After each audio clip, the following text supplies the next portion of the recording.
Computing is cool.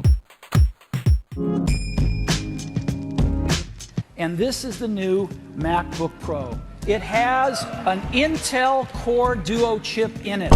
The year was 2006. Cars released, Mel Gibson was racist, and Apple showed off the first ever MacBook Pro, opening Pandora's box of fashion over function computers, turning their laptops into jewelry that can also play Chicken Invaders, Revenge of the Yolk. This began the trend of thin and lights. Laptops designed for portability, productivity, and overheating faster than a toddler left in a hot, locked car.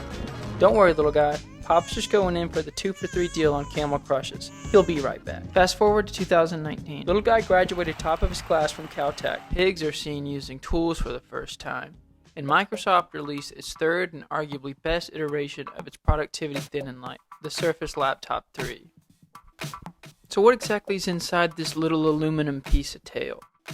It's got a 10th gen i5, 16 gigs of RAM, a 256 gigabyte SSD, a 3:2 aspect ratio display at 2256 by 1500. Long story short, it's a really solid spec laptop with a lot of promise, and it even has a backlit key.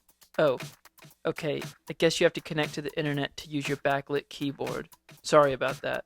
It has an aluminum finish, glass trackpad, the finest plastic keys you've ever seen, a Type A port, a Type C port, a 3.5mm jack, and a completely original Surface connector port that Microsoft came up with. Do not look into this any further. It also gets really hot really easy, which is okay because it makes for a great afternoon snack after a long morning of playing Chicken Invaders. That was a callback to earlier in the video, the part where I mentioned Chicken Invaders. The keyboard works and types as expected.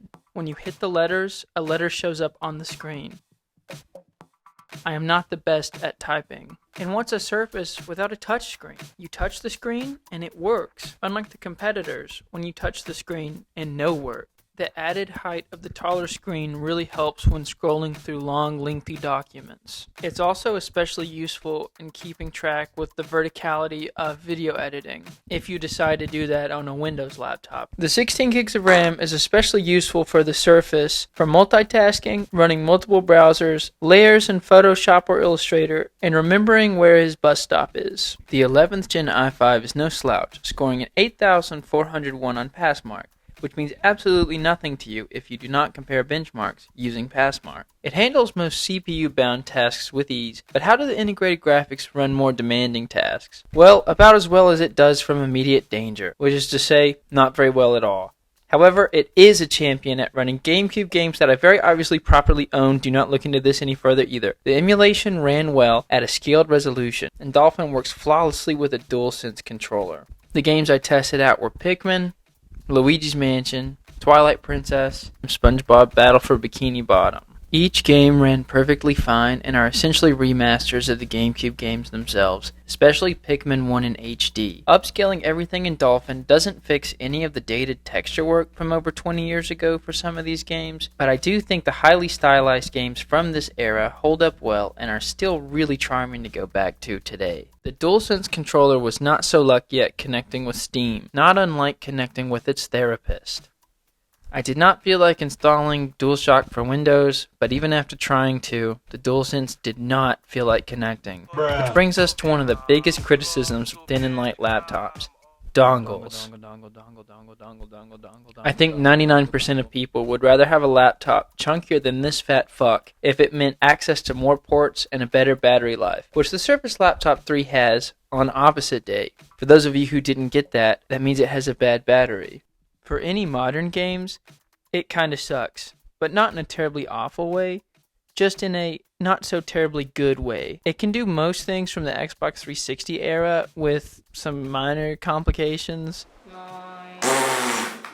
Alright, Fallout 3. But anything relatively modern or demanding that you throw at it is just not going to go well. I was surprised to see the BioShock remaster run so well on it. That was pretty impressive. And I was equally as shocked to see Battle for Bikini Bottom Rehydrated not work, like barely. Beating Frenzy ran like an absolute champ.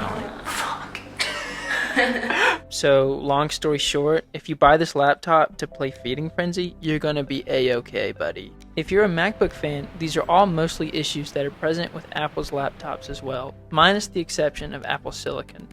Macs have never been known for their gaming or port selection, and if you're looking for a nice little touchscreen MacBook in Windows flavor, or just a secondary laptop to mess around with, the Surface Laptop 3 is a great buy, but I wouldn't give any more than about $350 for it on the used market. Overall, I give the Surface Laptop 3 3 squirts of Dawn Ultra Platinum Power Wash Dish Spray Apple Scent out of 5.